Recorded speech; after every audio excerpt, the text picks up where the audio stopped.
Kommuri gold buyers తాకట్లో ఉన్న బంగారం విడిపించి ఆ రోజు మార్కెట్ రేటు కట్టి మిగిలిన డబ్బు మీకే ఇస్తారు. Contact number 9247538993. నమస్తే అమ్మ. అమ్మ, మనం ఏ పూజ చేద్దామన్నా ముందు విఘ్నేశ్వరిని పూజిస్తాం.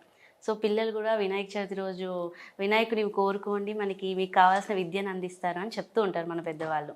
సో గణపతిని మనం ఆరాధించిన లేకపోతే ఉపాసన చేసినా కూడా మన కోరికలు తీరుస్తారు అని విన్నాను. సో దీని గురించి, ఉపాసనలో ఉన్న రహస్యాల గురించి తెలియజేస్తారా? అసలు గణపతి అంటే అర్థం ఏమిటో తెలుసుకుందాం. గణపతి, గణాధిపత్యం ఎలా వచ్చిందో అందరికీ తెలుసు. ఎందుకు అని అంటే ఆయన శివయ్యకి ఇద్దరు పిల్లలు. ఒక ఆయన పేరేమో సుబ్రహ్మణ్య స్వామి, రెండో ఆయన పేరు గణపతి. ఫస్ట్ ఈయన గణపతి సుబ్రహ్మణ్యుడు. గణపతి సుబ్రహ్మణ్యుడు అయితే ఏమవుతుంది అంటే వాళ్ళు ఇద్దరు ఏమవుతుంది, ఒకరోజు ఇద్దరిని పిలుస్తారట తండ్రి. పిలిచి అంటాట, అమ్మ మీ ఇద్దరిలో ఒకళ్ళకి గణాధిపత్యం ఇవ్వాలనుకుంటున్నాను, ఎవరు అర్హులు అని ఎలా చేస్తాను అంటే, మీరిద్దరూ వెళ్ళి మొత్తం సకల పుణ్యనదుల్లోనూ స్నానం చేసి ఎవరు ముందుగా వస్తారో వాళ్ళకే గణాధిపత్యం అని అంటారట. అనగానే అసలు సుబ్రహ్మణ్య స్వామి ఏమి ఆకుండా ఎలాగూ నేనే గెలుస్తాను, నాదే గణాధిపత్యం అని చెప్పేసి వాహనం వేసుకుని చాలా ఫాస్ట్ గా వెళ్ళిపోతారట. ఈయన ఇక్కడే నుంచుని ఉంటాడట. ఎవరు? గణపతి. ఈ నుంచుని ఉంటే, అదేమిటి తమ్ముడు వెళ్ళిపోయాడు కదా, నువ్వు ఇంకా వెళ్ళలేదేమిటి అని అడుగుతారట. అడిగితే తండ్రికి చాలా చాలా చాలా వినయంగా నమస్కారం చేసి తల్లికి తండ్రికి ఒకటి చెప్తారట. ఏంటి అని అంటే, నారాయణ మంత్రం కొన్ని కోట్ల సార్లు చదవడం కంటే, భూమి చుట్టూ 21 సార్లు ప్రదక్షిణ చేయడం కంటే, తల్లి తండ్రి చుట్టూ 3 సార్లు తిరిగితే, అంటే సకల నదులలో స్నానం చేయడం కంటే, తల్లి తండ్రి చుట్టూ 3 సార్లు ప్రదక్షిణ చేసి వాళ్ళకి నమస్కారం చేస్తే ఆ ఫలితం వస్తుంది అని పలానా చోటు చదివాను, ఇది ఇప్పుడు వర్తిస్తుందా అని అడుగుతారట. అంటే ఈ పరీక్షలో ఇది వర్తిస్తుందా అని. ఎందుకంటే ఫిజికల్ గా ఆయనకున్న పొట్ట కానీ ఆయనకున్న వాహనం కానీ ఇవేమి సపోర్ట్ చేయవు, వెళ్ళడానికి కూడా కుదరదు. అందుకని చెప్పేసి ఆయన అంటారట. అనేసరికి అప్పుడు శివుడు అంటారట, కుదురుతుంది అని అంటారట. వెంటనే ఆయన 3 సార్లు ప్రదక్షిణ చేసి తల్లి తండ్రికి నమస్కారం చేసి వాళ్ళ పాదాల నుంచి వచ్చిన తీర్థాన్ని ఏం చేస్తారు అంటే, వాళ్ళ పాదాలను కడిగి తర్వాత శిరస్సు మీద చల్లుకుంటాడు. స్నానం అయిపోయింది. ఇంకా ప్రతి చోట సుబ్రహ్మణ్య స్వామి స్నానం చేయడానికి వెళుతూ ఉంటే గణపతి వచ్చేస్తున్నట్టు కనిపిస్తూ ఉంటుందిట. తీరా వచ్చేసరికి ఇక్కడ గణపతి ఆల్రెడీ ఉంటాడు. ఇది ఎలా సాధ్యం అన్నది అసలు అర్థం అవదు సుబ్రహ్మణ్య స్వామికి.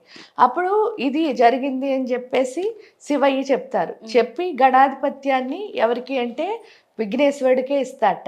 ఎందుకు ఇచ్చాడు అని అంటే, ఇప్పుడు మామూలుగా మనం ఏదైనా ఒక పని చేయలేము అనుకోండి, అసలు సపోజ్ అంటే నాకు రాదు అన్నప్పుడు జనరల్ గా చాలా మంది ఏం చేస్తారు, టెన్షన్ అయిపోతారు, భయపడతారు, టెన్షన్ అయిపోయి ఇంకేమీ చేయరు. కానీ అంత తను ఇతనితో పోటీ పడలేడని ఆయనకి తెలుసున్నప్పుడు ఆయన ఏం బాధపడిపోలేదు, పోటీ పడదామని ట్రై చేయలేదు. ఆ టైంలో దేన్ని ప్రదర్శించాడు అంటే, ఆయన బుర్రని వాడాడు. ఎంత అంటే అంత నిశితమైన, అంటే జనరల్గా టెన్షన్ పడే టైంలో అసలు అతను అంత కుశలంగా, అంటే అంత గొప్పగా ఆలోచించి, చాలా సున్నితమైన ఆలోచన. ఎందుకు అంటే అది చాలా చాలా సెన్సిటివ్ అనమాట. అలాంటి ఆలోచన ఎవరికి రాదు. కాబట్టి అంత గొప్పగా ఆలోచించగలిగే తెలివి ఎవరికి ఉంది అంటే గణపతికి. అందువనే విద్య అన్నది ఎందువల్ల మనోమయం కోసం, అంటే ఆయనకి మనస్సు మీద కాన్సన్ట్రేషన్ చాలా ఎక్కువ. ఎప్పుడైతే మీ మనస్సు మీద నిగ్రహం మీకుందో మీరు ఏదైనా సాధించగలుగుతారు. ఆ మనస్సే ఇటు అటు ఊగిందనుకోండి, మనం ఏం చేయలేం. సో ఇక్కడికి వచ్చేసరికి ఆయన దోగదనమాట. కరెక్ట్ గా ఆయనకి ఆ టైంకి ఏం ఆలోచించాలో అది ఆలోచించగలడు. అంటే గణపతి మనతో ఉంటే ఏమొస్తుంది అంటే అంత మంచి బుద్ధి వస్తుంది. అందుకే ఆయనకి 2 భార్యలు ఉన్నారు చూడండి. ఒక ఆవిడ బుద్ధి అంటారు, రెండో ఆవిడని సిద్ధి అంటారు. అంటే అర్థం ఏమిటి అంటే, మన బుద్ధి ఎప్పుడైతే ఇంత బాగా పనిచేసిందో ఏ మంత్రం చేసినా సరే సిద్ధిస్తుంది. అంటే ఏంటి అంటే, ఆ మంత్రదేవత యొక్క శక్తి వస్తుంది మన దగ్గరికి. ఎందువల్ల అంటే గణపతి ఉపాసిస్తే ఏమవుతోంది, అసలు సిద్ధి అన్నది ఎలా వస్తుంది అని అన్నప్పుడు, గణపతి ఎలా తయారయ్యాడో మనందరికీ తెలుసు. అమ్మవారు నలుగు పెట్టుకుంది, దానికి ప్రాణం పోసింది, ఆయన పేరు గణపతి అని. ఇక్కడ నలుగు పెట్టుకోవడం అంటే అర్థం ఏమిటి, శరీరానికి పట్టిన మురికిని వదిలించుకోవడం. ఈ శరీరానికి ఏం మురికి పట్టిందండి అని చూస్తే దీనికి పట్టేసిన మురికి పేరు నేను అని ఒకటి పట్టేట. ఆ నేను పోతే కానీ మనం ఏం చేయలేము అంటే దేన్ని యాక్సెప్ట్ చేయలేము. ఎందుకంటే నేను అని ఎవరికి ఎక్కువ ఉంటుందో వాళ్ళ బుర్రంతా నాకు అన్నీ తెలుసు అన్న ఆలోచన ఉంటుంది. నాకు అన్నీ ఎప్పుడు తెలుసో నేనేం నేర్చుకోవట్లేదు. కానీ భూమి మీద ఉన్నంత వరకు లాస్ట్ ఊపిరి ఆగే వరకు మనం నేర్చుకుంటూనే వెళ్ళాలి. ఎందుకంటే భూమికి ఉన్న శక్తి పేరే గురుత్వాకర్షణ శక్తి. గురుత్వాకర్షణ శక్తి అంటే గురువు వైపు వెళ్ళు, గురువు వైపు వెళ్ళు, గురువు వైపు వెళ్ళు. అంటే గురువు వైపు వెళ్ళంటే గురువు అందరూ గురువులే అని చెప్తోంది. ప్రకృతి మొత్తం నీకు టీచరే. ఏదో ఒకటి మెసేజ్ ఇస్తూ ఉంటుంది. ఆ మెసేజ్ తీసుకోవాలి అంటే ఫస్ట్ యాక్సెప్ట్ చేసే బుర్ర ఎవరికి రావాలి? మనకి రావాలి. అందుకని గణపతి ఏం చేస్తాడట, ఉపాసన చేస్తే నలుగు పెట్టి మొత్తం ఒక్కొక్క రంధ్రాన్ని ఓపెన్ చేస్తాడు. ఎప్పుడైతే బాడీలో ఉన్న ప్రతి రంధ్రం ఓపెన్ అవుతుందో అందులోకి శివాశక్తి యొక్క శక్తి వెళ్తుంది. ఎప్పుడైతే వెళ్ళిందో అప్పుడు అర్థమయ్యేది ఏమిటిట అంటే నాకు అన్నీ తెలుసన్న ప్లేస్లో అసలు నాకేమీ తెలీదు, తెలుసున్నది ఎంతేను, తెలుసుకోవాల్సింది చాలా ఎక్కువ ఉంది అని అర్థం అవుతుంది. అప్పుడు ప్రతి దాని నుంచి మనం ఏం చేయడం మొదలు పెడతాం, నేర్చుకోవడం. ఎప్పుడు నేర్చుకోవడం మొదలు పెట్టామో అప్పుడు ఏమవుతుంది అని అంటే మనం ఏ పనిలో అయినా సరే అన్నీ నేర్చుకుంటూ ముందుకు వెళుతున్నాం అనుకోండి, డెఫినెట్గా ఆ పనిలో మనం ఏమవుతాం, సక్సెస్ అవుతాం. అదే సిద్ధి అంటే. అంటే ఆ బుద్ధిని సిద్ధిని ఎవరైతే ప్రసాదిస్తారో వారి పేరు గణపతి. పైగా ఏంటి అని అంటే ఇక్కడ మీరు లలితా సహస్రనామాలు ఎప్పుడైనా చదివితే అమ్మవారిని పంచకోశాంతర స్థిత అని పిలుస్తారు. ఆ పంచకోశాంతర స్థిత అంటే ఏంటి, పంచకోశాల లోపల ఆవిడుందిట. ఆ పంచకోశాలు ఏమిటి అంటే గణపతి యంత్ర పూజ చేస్తే మీకు తెలుస్తుంది ఉపాసనా విధానంలో. అక్కడ 5 కోశాలు అంటే 5 ఆవరణలు ఉంటాయి. ఆ 5 ఆవరణలే ఇక్కడున్న 5 కోశాలును.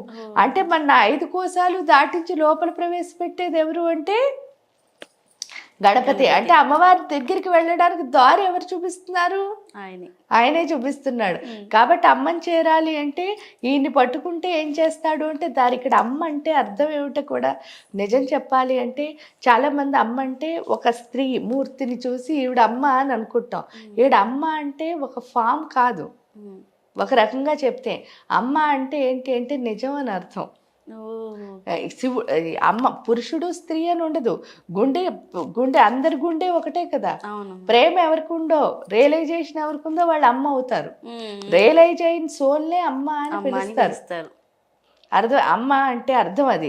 రియలైజ్ అయిన సోల్ అమ్మ అని పిలుస్తారు. ఏడకి వచ్చేసరికి అమ్మ అంటే ఏంటి అని ఒకసారి ఆలోచించుకుంటే అమ్మ అంటే నిజం అని అర్థం. అదేమిటంటే నిజం అంటారు. ఈ సృష్టిలో మీకు కాదు, నాకు కాదు, ఎవరికి కాదు, ఒక చెట్టుకు కాదు, ఒక కుక్కకు కాదు, ఎవరైనా కానీ ఒక జీవి అన్నది వచ్చింది అనుకోండి, ఆ జీవికి నిజం అన్నది ఏదైనా ఉంది అంటే ఆ నిజం ఏమిటి అంటే అమ్మ. ఎందుకంటే నేను ఆ పొట్టలోంచి వచ్చాను అన్నదే నిజం. మిగతా అవన్నీ ఏమిటి, నమ్మకాలు. ఈ నిజం ఏం చేస్తుంది, ఇది నిజం, ఇది నిజం, ఇది నిజం అని అన్నిటినీ నిజంగా చూపిస్తుంది. అంటే మన లైఫ్కి నిజం ఏమైనా ఉంటే అదేమిటి, అమ్మే. కాబట్టి ఏంటి అంటే ఆ నిజం వైపు ఎవరైతే తీసుకువెళ్తారో ఆయన్ని గణపతి అని పిలుస్తారు. అందుకని గణపతి సాధనలో ఏమొస్తుంది అంటే మనం నిజంగా ఎక్కడికి చేరుకోవాలి, దాన్నే పర్పస్ ఆఫ్ లైఫ్ అనుకోండి, లేకపోతే డెస్టినీ అనండి, లేకపోతే సీక్రెట్ ఆఫ్ క్రియేషన్ అనండి, ఏదైనా కూడా మన డెస్టినీ ఏంటో మనకు అర్థమవుతుంది. ఆ అర్థమయ్యేటట్టు చేసేది ఎవరు అంటే గణపతి. అంటే నిజమైన డెస్టినీ ఏంటో తెలుసుకోవడానికి గణపతికి పూజ చేస్తాం. ప్రథమంగా పూజ చేయడానికి కూడా ఎప్పుడైతే ప్రతిదాన్ని యాక్సెప్ట్ చేయడం మొదలు పెట్టాం. మొదటి పూజ ఎందుకు అంటే మీరు ఆ మీరు ఏది ఇప్పుడు సత్యనారాయణ వ్రతం చేసుకుంటున్నారు, ముందు గణపతికి పూజ చేశారు. ఎందుకు చేస్తున్నారు అంటే సత్యనారాయణ వ్రతంలో వచ్చే ఆ ఫలితం ఏదైతే ఉందో దాన్ని యాక్సెప్ట్ చేయాలి అంటే ఫస్ట్ ఎవరు రావాలి మన లైఫ్లోకి, ఈయన రావాలి. అందుకని చేస్తున్నాం అన్నమాట. ఓకే అమ్మ, నిజంగానే గణపతి ఉపాసన గురించి దాని వెనకాల ఉన్న రహస్యాల గురించి చాలా చక్కగా తెలియజేశారు. ధన్యవాదాలమ్మా.